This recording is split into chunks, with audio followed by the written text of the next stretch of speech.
Buat konten kreator pemula, ini aku jelasin kenapa kelihatannya selama ini aku sangat menentang yang namanya interaksi dan SKSD.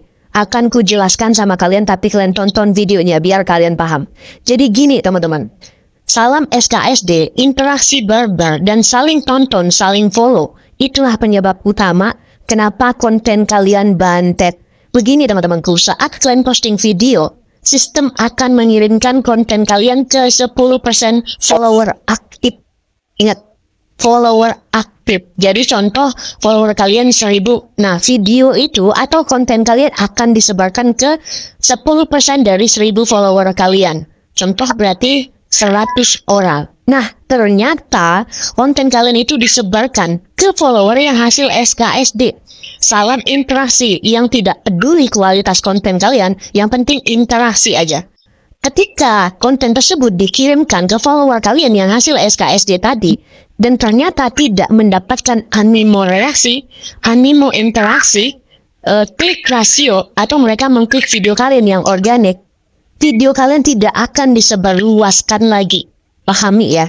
Tapi kan kami pemula bang, belum bisa ngonten, ya makanya belajar. Jangan termakan caption-caption halu. Oke, kita bahas sekarang. Banyak konten kreator yang menjual interaksi yang followernya udah jutaan. Apakah kalian pikir itu view-nya normal buat dia? Ya, contoh followernya 1 juta.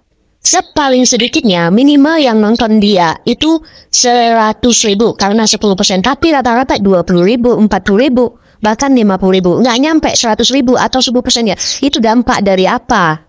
Ya, karena interaksi yang nggak organik, follower yang nggak organik, ya. Jadi itulah kenapa aku melarang kalian. Aku menentang keras yang namanya interaksi, biar konten kalian tidak terdampak. Lebih baik kalian belajar yang namanya konten. Tapi bang, aku nggak ngerti bang, aku seorang ibu rumah tangga. Aku tidak ngerti konten, makanya belajar. Aku selalu jelasin ada yang namanya hook. Jadi, yang namanya hook itu adalah nyawa dari sebuah konten. Pastikan kalau memang kalian paham dan menggunakan yang namanya hook, otomatis view kalian akan meningkat. Karena ada yang namanya retensi. Ketika orang bertahan nonton konten kalian di 3-5 detik awal, itu akan membantu melonjakkan view kalian selanjutnya. Contoh hook gimana bang? Contoh seperti ini. Kalian tidak akan pernah menjadi seorang konten kreator sukses. Itu adalah hook yang selalu aku pakai. Itu namanya hook suara. Ya, dan hook yang negatif. Kenapa orang ini Bang Uki kok bilang aku nggak bisa berhasil? Nah itulah pancingan. Ya, kalau konten masak gimana bang? Teman-temanku, inilah masakan yang paling enak sedunia. Itu hook, teman-temanku. Ya, pahami hal itu. Lebih baik kalian belajar konten. Jangan hanya SKSD tanpa ada nilai tertentu. Pastikan apapun jenis konten kalian ada nilai tambah buat orang. Karena kita bikin konten buat orang lain. Semoga kalian paham ya. Kalau menurut kalian video ini bermanfaat, jangan lupa di-share ya. Kerjakanlah, jangan hanya terus. Sepertinya pihak Facebook itu memang sengaja menyebarkan undangan monetisasi konten ke akun-akun yang berfollowers kecil, yang tayangannya juga kecil, dan interaksi yang didapatkannya juga sangat kecil. Karena pihak Facebook itu yakin mereka tidak akan bisa gajian setiap bulannya kalau dolar yang didapatkannya hanya seperti ini ya guys. Oke, nah buat teman-temanku ya, kita rawat lagi penjelasan dari kakak suhu yang satu ini ya. Nah jadi yang saya tanyakan kakak ya, dari edukasi kakak itu solusinya apa? Nah begitu ya, solusinya apa? Ya, jadi saat kita memberikan edukasi kakak ya, kita santai aja loh, nggak perlu dikejar setan ya. Nah, cepet-cepetan kejar dengan waktu. Kemudian yang kakak edukasikan itu salah, ada salahnya ya. Separuhnya ada benar, memang benar sih. Buat kreator pemula yang mendapatkan undangan monetisasi konten ya, kalau pendapatannya hanya 0,01 itu pasti agak lama gajian itu udah pasti ya. Nah, tetapi bukan tidak memungkinkan mereka bisa gajian dari cepat ya. Cepat gajian dari Meta itu tidak mungkin ya. Tidak menutup kemungkinan mereka juga bisa cepat gajian. Kalau mereka fokus pada kontennya dan membangun kontennya, kemudian kontennya FYP, mereka bisa cepat gajian ya. Dan kakak juga ya, kalau memberikan edukasi ya, khusus untuk monetisasi konten itu ya, memang tidak ada unsur kesengajaan dari pihak Meta. Semuanya diberikan secara random, bukan hanya kreator pemula. Banyak teman-teman saya yang puluhan ribu sudah followersnya ya, yang akunnya sudah besar baru mendapatkan. Bahkan ada yang akunnya sudah 100.000 baru mendapatkan monetisasi konten. Ya kan? Nah artinya mereka apa? Mereka itu sudah pernah gajian sebelumnya dari fitur yang lain.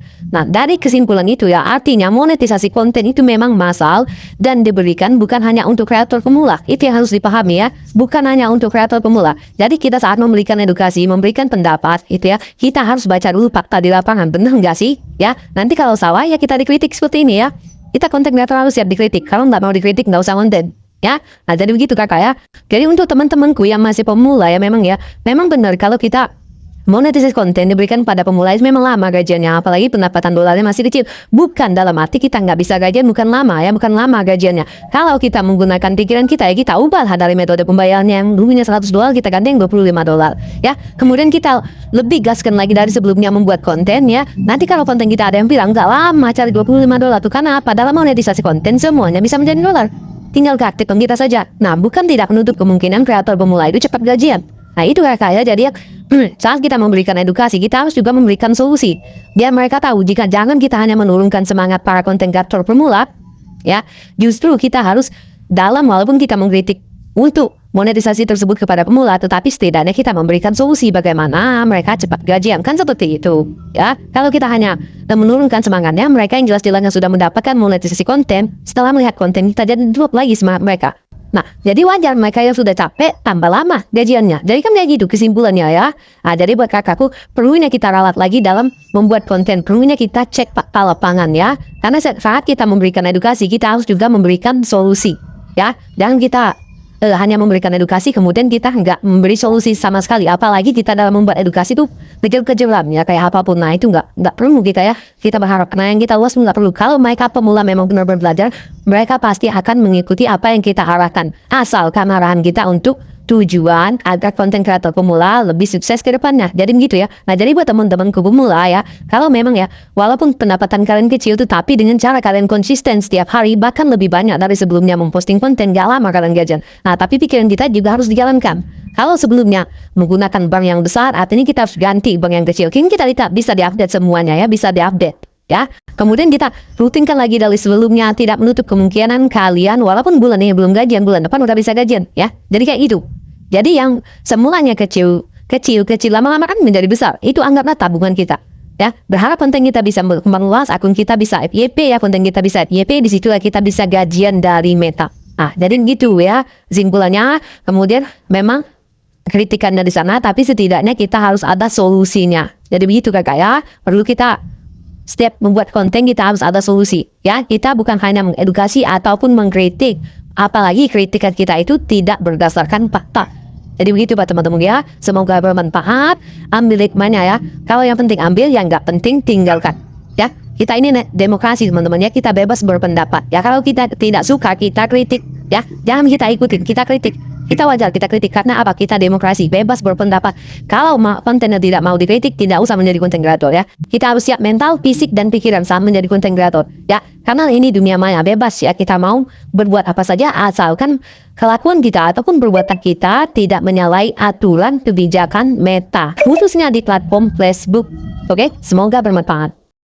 Facebook akan menghentikan fitur monetisasi dan kinerjanya. Bagaimana nasib para konten kreator yang belum mendapatkan undangan fitur terbaru? Nah, di sini kita akan bahas teman-teman ya. Nah, dari buat teman-temanku yang belum mendapatkan undangan monetisasi dan bagi yang sudah mendapatkan undangan monetisasi, kalian simak baik-baik ya. Ini info penting dari Meta ya, seputar monetisasi dan program monetisasi konten yang terbaru. Nah, jadi teman-teman ya, info pentingnya nanti setelah tanggal 31 Agustus 2025 untuk fitur sebelumnya yaitu in-stream, Reel dan bonus itu tidak bisa lagi diakses dan tidak bisa lagi digunakan untuk menerima penghasilan ataupun dolar.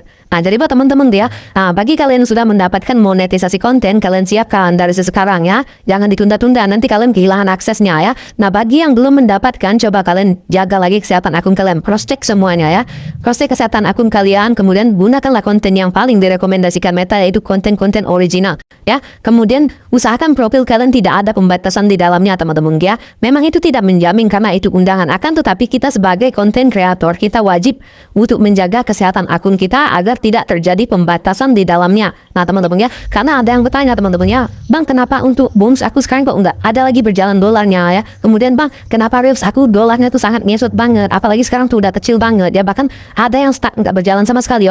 Oleh karena itu teman-teman ya, oleh karena nantinya akan ada pembaruan oleh Meta yang nantinya setelah tanggal 31 Agustus 2025 untuk ketiga fitur iklan tersebut tidak bisa lagi digunakan dan nanti akan diganti dengan monetisasi konten. Nah jadi wajar sekali sekarang mengapa monetisasi konten itu disebarkan secara massal mulai dari bulan-bulan lalu awal tahun sampai sekarang teman-teman ya, karena akan ada perubahan yang besar dan secara signifikan kepada program terbaru monetisasi beta, yaitu monetisasi konten teman-teman ya. Nah, dari buat teman-temanku, tujuan Meta untuk memperbarui fitur monetisasi yaitu lebih efisiensi dalam merekap penghasilan para konten kreator yang dijadikan satu di dalam dashboard profesional, yaitu monetisasi konten.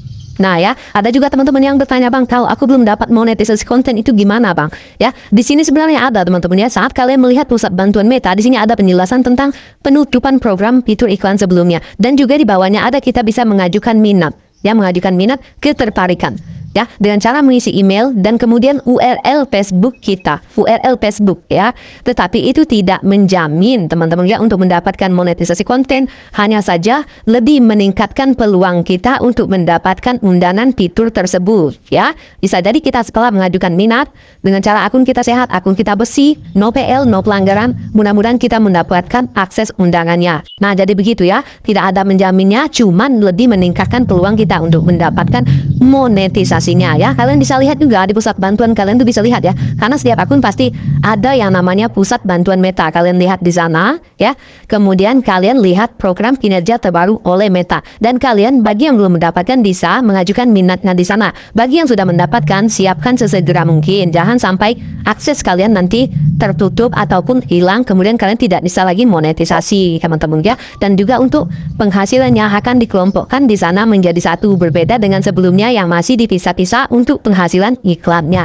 Oke, jadi bagikan kepada teman-temannya yang belum mengerti ataupun yang masih belum paham mengenai program monetisasi konten yang terbaru dan penutupan program sebelumnya nanti setelah tanggal 31 Agustus 2025. Nah, jadi begitu teman-teman ya. Semoga teman-temanku lebih paham lagi ke depannya tentang kebijakan terbaru Meta melalui program monetisasi konten untuk kreator ya. Semoga bermanfaat.